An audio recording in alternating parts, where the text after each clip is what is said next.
The restaurant buzzed with romantic dinner conversation and clinking glasses, but Mark's attention remained fixed on his phone.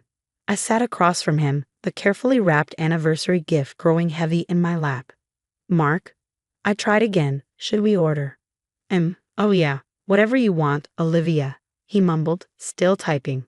My name is Olivia Chen, and I was celebrating my 5th wedding anniversary alone, watching my husband text someone who clearly mattered more than this milestone moment. I set the gift, a vintage Rolex I'd spent months tracking down, on the table between us. I got you something special. He finally looked up, offering that distracted half-smile I'd grown too familiar with lately. Thanks, babe. Can we do gifts later? I've got a work situation I need to handle. Work. It was always work these days. Mark's investment firm had been incredibly busy for months now, requiring late nights, weekend calls, and endless texting. I'd been understanding, supportive even. That's what good wives did, right? The waiter approached with menus, but before he could speak, Mark's phone buzzed again. Sorry, I need to take this, he said, standing. Order something for me. I watched him hurry toward the exit, phone already at his ear. The waiter gave me a sympathetic look. Would you like to start with some wine? Make it a double. I sighed. My own phone vibrated with a text from my best friend, Kate. Call me ASAP. Need to show you something. I excused myself from the table and headed to the restroom. Kate answered on the first ring. Please tell me you haven't given him the watch yet, she said without preamble. Not yet. He's too busy with work calls to open it. Why? Liv, she hesitated. I need you to look at something, but you should be sitting down. I'm in a restaurant bathroom, Kate, just show me. An image appeared on my screen, a dating app profile featuring my husband's photo. Marcus Stevens, 35, investment manager, looking for discreet fun with no strings attached. Last active, 2 minutes ago. The world tilted sideways. I gripped the marble countertop, studying the image. It was definitely Mark. The photo was from our vacation in Bali last year. I'd taken it myself. There's more, Kate said gently. He's been active on multiple sites. My cousin matched with him last week. That's how I found out. She didn't know he was married. I stared at my reflection in the bathroom mirror. The black dress I'd bought specially for tonight suddenly felt too tight, too desperate. Liv, are you okay? He's on a work call right now, I said, my voice sounding distant to my own ears. Probably arranging some discreet fun. Come over, Kate urged. We'll figure this out together. No, I straightened my spine, decision made. I need to handle this my way. When I returned to the table, Mark was back, finally putting his phone away. Sorry about that. Did you order? I picked up the gift and dropped it in my purse. I'm not feeling well. I think I should go home. He barely looked disappointed.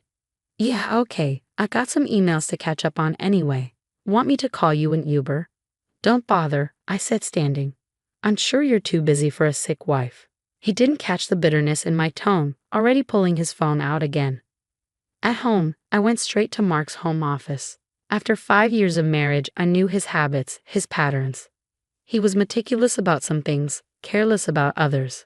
Like using the same passwords for everything. Our anniversary date, which now felt like a cruel joke. His work laptop was password protected, but it only took one try to get in. What I found made my blood run cold. It wasn't just dating sites. There were encrypted emails, suspicious financial transactions, and folders labeled with what looked like code names. This wasn't normal investment firm activity. I started taking screenshots, but there was too much. I needed help understanding what I was seeing. I called the one person I knew could help, my brother Rian, a cybersecurity specialist.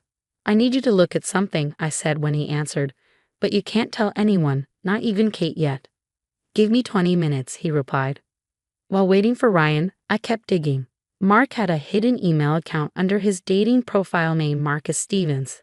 The emails were concerning discussions about offshore accounts, untraceable transactions, and something called Project Eclipse. I heard Mark's car pull into the driveway and quickly shut everything down, my heart pounding. By the time he came upstairs, I was in bed pretending to sleep. Feeling better? He asked, not really expecting an answer. I kept my breathing even as he changed and slipped into bed, immediately reaching for his phone. The blue light illuminated his face as he typed, probably messaging one of his dating matches, or worse, based on what I found on his laptop. The next morning, I waited until Mark left for work before meeting Ryan at his apartment. His reaction to the screenshots confirmed my worst fears. "Liv," he said slowly, "this isn't just cheating. Your husband is involved in something seriously illegal. These transactions, they match patterns we look for in money laundering operations." I sank onto his couch, clutching my coffee mug. Money laundering? For who? That's what we need to find out. Ryan was already setting up his equipment. But first, we need to be careful.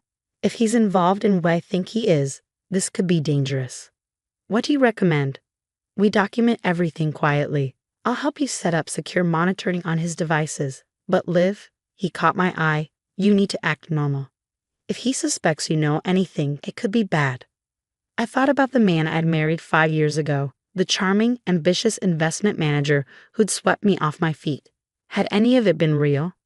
What about the dating profiles? I asked. Actually, those might be part of it, Ryan mused. Perfect cover for meeting certain types of clients. Plus, if anyone got suspicious, it would just look like typical cheating husband behavior. The pieces were starting to fit together. The constant texting, the late nights, the sudden influx of new clients at his firm. I need to get access to his other laptop, I said. The one he keeps in his office downtown. Ryan raised an eyebrow. You think there's one there?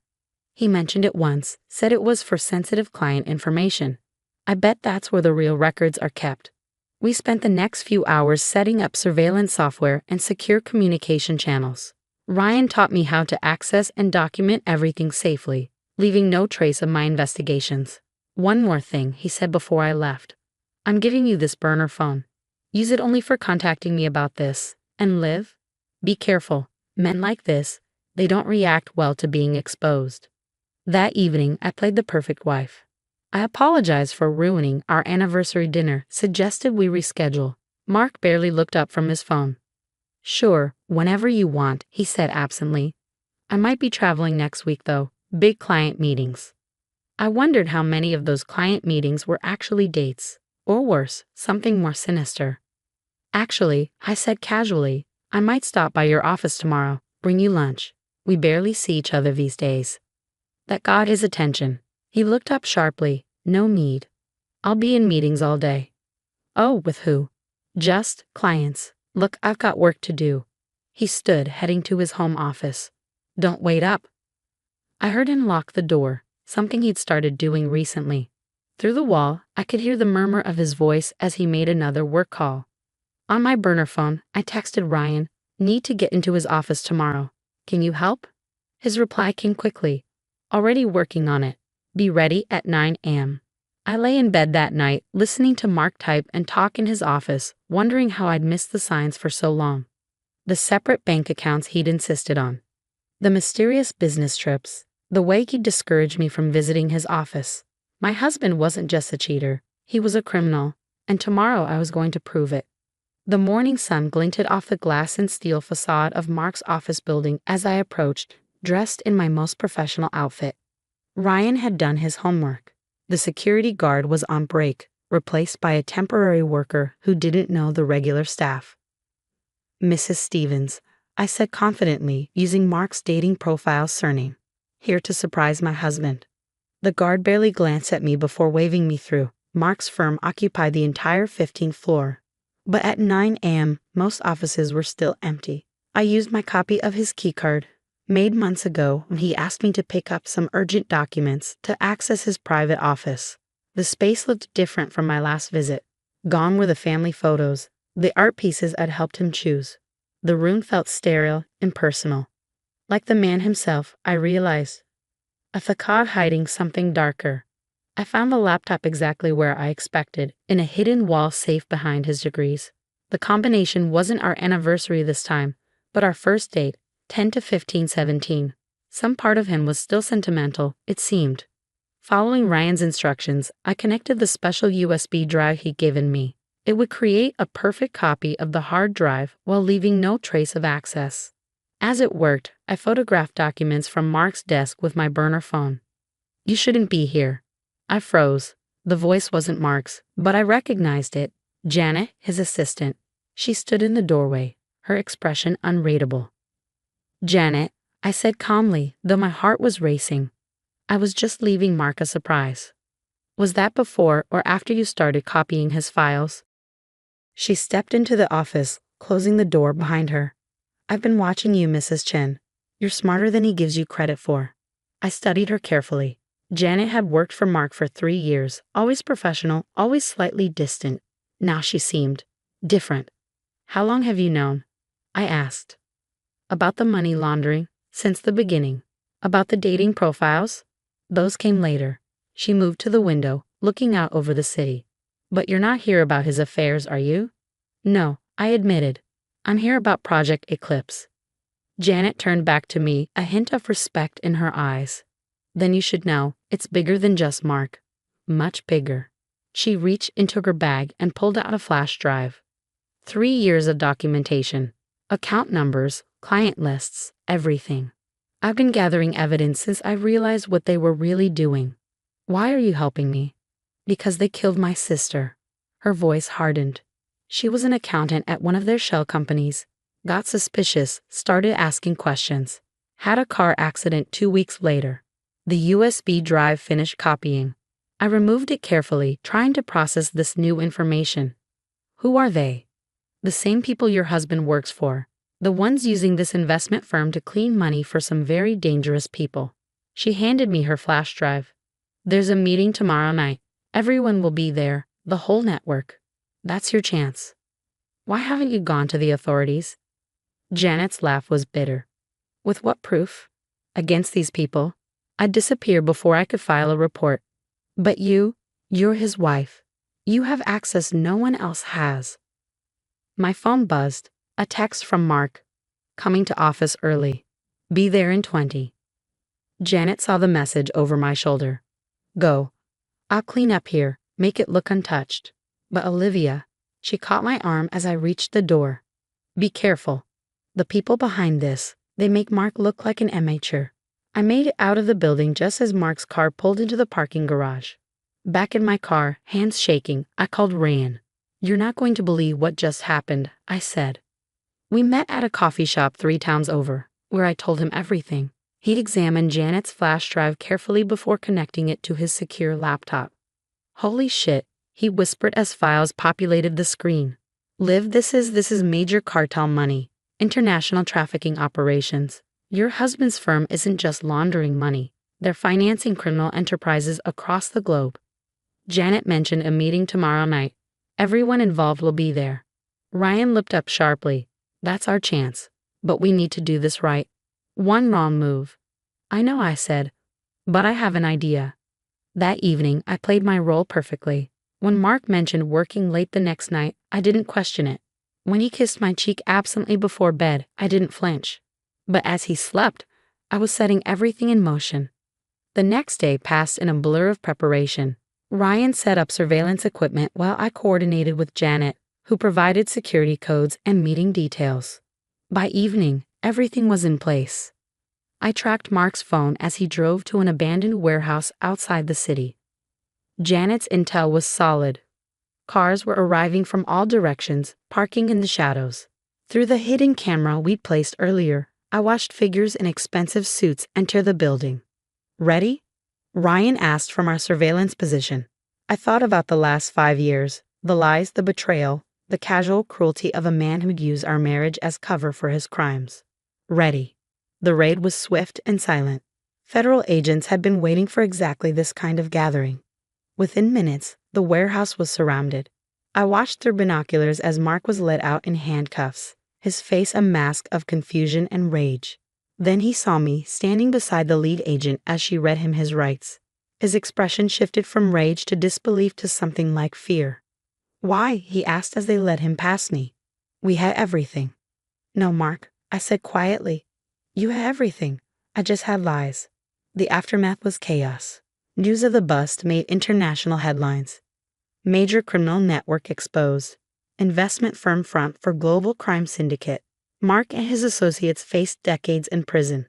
The evidence Janet and I had gathered ensured there would be no deals, no escapes. I filed for divorce the next day. The Rolex, his anniversary gift. I donated to a charity supporting victims of trafficking. It seemed fitting somehow. Months later, I received a letter from Mark's lawyer. He wanted to meet, to explain himself. I sent back a single response, a screenshot of his dating profile, with 2 words added: "No thanks." Janet stayed on at the firm, helping the new management rebuild its legitimate business. She started a foundation in her sister's name, supporting whistleblowers who expose financial crimes. As for me, I learned that sometimes the biggest betrayals lead to the most important discoveries, not just about others, but about ourselves. Mark had underestimated me, assumed I was too trusting, too naive to uncover his deception. Last week, I received a commendation from the FBI for my role in the investigation. The ceremony was private, my name kept out of public records for safety, but meaningful. Kate and Ryan were there, along with Janet. To taking down bad guys, Kate toasted afterward. To justice, Janet added. To truth, I said, thinking of that anniversary night that had started it all. Even when it hurts. The dating profiles that had first exposed Mark's deception were just the tip of the iceberg. But they led me to uncover something far more important than infidelity. They'd shown me my own strength, my capacity for justice, my unwillingness to look away from evil, even when it wore the face of someone I loved. Mark had taught me an invaluable lesson, though not the one he'd intended. He'd shown me that sometimes the greatest acts of love are not the rings we wear or the anniversaries we celebrate, but the moments when we stand up and say, enough. I still wear my wedding ring sometimes, not out of sentimentality, but as a reminder that truth, no matter how painful, is always preferable to comfortable lies. A reminder that justice, though slow, is worth pursuing. A reminder that sometimes the happy ending isn't the one we planned, but the one we fight for. The warehouse where it all ended has been demolished now, replaced by a community center. I drive past it sometimes, remembering the night everything changed. The night I stopped being Mark's wife and became something more important, my own hero. They say every ending is just a new beginning. Mine started with a dating profile and ended with a federal investigation. Not the anniversary gift I expected, but exactly the one I needed. And somewhere in a federal prison, Mark is learning that his biggest mistake wasn't getting caught. It was underestimating the woman he married.